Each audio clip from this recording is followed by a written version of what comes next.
Tak bisa dipungkiri, Indonesia sekarang ini merupakan negara importir minyak. Maklum, saat ini produksi minyak di Indonesia tidak sebanding dengan konsumsinya. Meski luas Singapura tidak lebih luas dari DKI Jakarta, Singapura memang jauh lebih unggul dalam hal kepemilikan kilang minyak.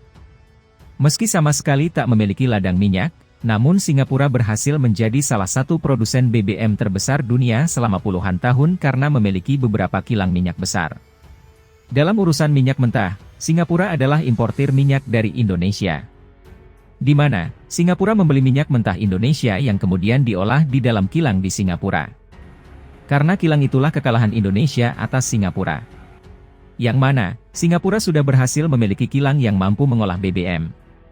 Alhasil, Indonesia membeli produk minyak olahan dari Singapura lantaran belum adanya kilang produk olahan minyak itu. Stok cadangan BBM yang dimiliki Singapura juga terbilang sangat besar untuk negara berukuran kecil.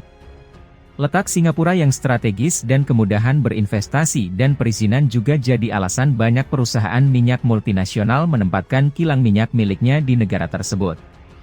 Menurut laporan dari berbagai sumber, kapasitas kilang minyak di Singapura mencapai 1,4 juta barel per hari. Setidaknya, ada 3 kilang minyak besar yang beroperasi di Singapura. Ketiganya yakni Shell Pulau Bukom Refinery, dengan kapasitas 500.000 barel per hari, ExxonMobil Jurong Island Refinery, dengan kapasitas 605.000 barel per hari, dan SRC Jurong Island Refinery, yang berkapasitas 290.000 barel per hari. Dengan kapasitas sebesar itu, Singapura mampu mengolah minyak bumi yang diimpor dari Asia Tenggara dan Timur Tengah untuk diolah menjadi BBM siap ekspor. Setiap tahun, Indonesia selalu impor BBM dari Singapura. Di mana, Singapura adalah negara yang hampir tidak memiliki sumber daya alam. Selain menguras devisa negara, impor BBM juga membuat Indonesia sering mengalami defisit perdagangan dengan Singapura. Mirisnya, BBM yang diimpor dari Singapura merupakan minyak yang berasal dari sumur-sumur yang ada di Indonesia. Banyak kontraktor-kontrak kerjasama, atau para perusahaan pengeboran minyak di Indonesia menjual minyaknya ke Singapura. Populasi penduduk Singapura juga tercatat hanya 5,7 juta jiwa, sehingga konsumsi BBM domestiknya relatif sangat kecil. Bandingkan dengan Indonesia yang populasi penduduknya sekitar 260 juta dengan konsumsi BBM 1,4 juta barel per hari, sedangkan kapasitas pengolahan minyak di kilang Pertamina hanya sebesar 1,1 juta barel per hari.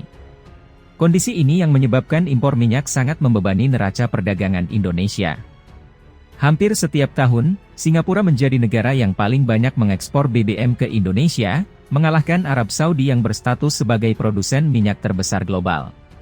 Singapura juga tercatat sebagai negara pengekspor minyak terbesar ketiga di dunia. Sebagian besar ekspor minyak tersebut dikirim ke Indonesia, Malaysia, dan Cina. Bahan baku pembuatan BBM di Singapura yaitu minyak mentah, datang dari Indonesia dalam jumlah yang cukup besar. Pada Januari-September 2019, nilai ekspor minyak mentah Indonesia ke Singapura adalah 546,71 juta dolar. Nilai ini mencapai 43,49% dari total ekspor minyak mentah Indonesia. Bahkan, sepanjang tahun 2000 hingga 2021, Indonesia belum pernah sekalipun mencatatkan surplus alias selalu tekor saat berdagang dengan Singapura. Untuk mengurangi ketergantungan impor, Indonesia memiliki target 1 juta barel minyak pada tahun 2030. Untuk mendukung itu, Indonesia melalui PT Pertamina Persero juga tengah menyelesaikan pembangunan kilang-kilang BBM di antaranya Kilang Balikpapan, Kilang Dumai, Kilang Balongan dan Kilang Pelaju.